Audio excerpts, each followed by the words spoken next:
ഗ്രന്ഥശാല പ്രസ്ഥാനത്തിന് തുടക്കം കുറിച്ച വ്യക്തിയാണ് പുതുവയിൽ നാരായണ പണിക്കർ എന്ന PN പണിക്കർ.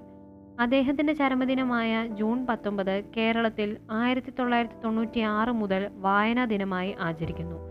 ജൂൺ 19 മുതൽ 25 വരെയുള്ള ഒരാഴ്ച കേരളത്തിലെ വിദ്യാഭ്യാസ വകുപ്പ് വായനാ വാരമായും ആചരിക്കുന്നു. പ്രധാനമന്ത്രി നരേന്ദ്രമോദി 2017 കേരളത്തിൻ്റെ വായനാ ദിനമായ ജൂൺ 19 ഇന്ത്യയിൽ ദേശീയ വായനാ ദിനമായി പ്രഖ്യാപിച്ചു.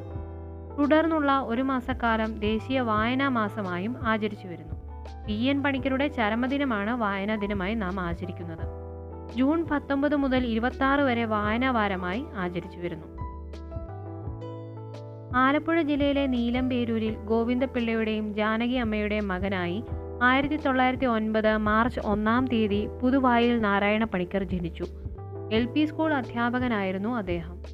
1926 തൻ്റെ ജന്മനാട്ടിൽ സനാതനധർമ്മം എന്ന വായനശാല സ്ഥാപിച്ചു.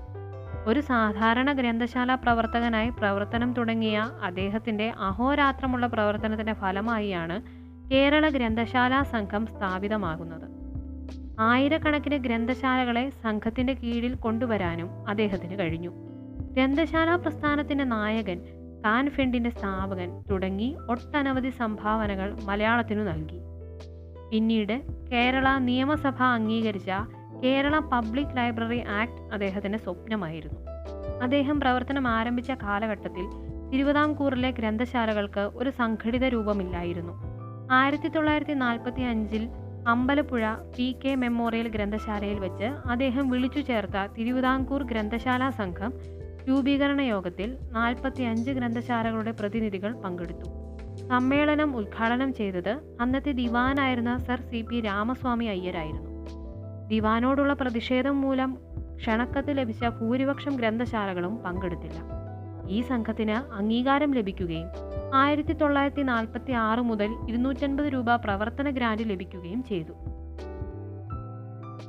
1977 ഗ്രന്ഥശാലാ സംഘം സർക്കാർ ഏറ്റെടുത്തു. അതുവരെ ഗ്രന്ഥശാലാ സംഘത്തിൻ്റെ ജനറൽ സെക്രട്ടറി അദ്ദേഹമായിരുന്നു.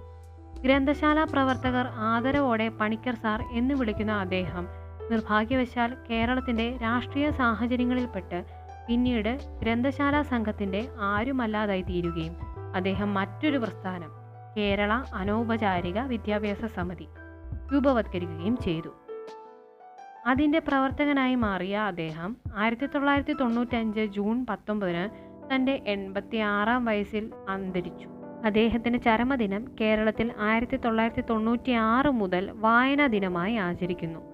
ജൂൺ 19 മുതൽ 25 വരെയുള്ള ഒരാഴ്ച കേരളത്തിലെ വിദ്യാഭ്യാസ വകുപ്പ് വായനാ വാരമായും ആചരിക്കുന്നു. വായിച്ചു വളരുക, ചിന്തിച്ചു വിവേകം നേടുക എന്നതാണ് വായനാദിന സന്ദേശം. PN പണിക്കർ അധ്യാപകനായി പ്രവർത്തിച്ചിരുന്ന അമ്പലപ്പുഴ ഗവൺമെൻറ് LP സ്കൂൾ അദ്ദേഹത്തിന് സ്മാരകമായി PN പണിക്കർ സ്മാരക ഗവൺമെൻറ് LP സ്കൂളായി 2014 വിദ്യാഭ്യാസ വകുപ്പ് പുനർനാമകരണം ചെയ്തു.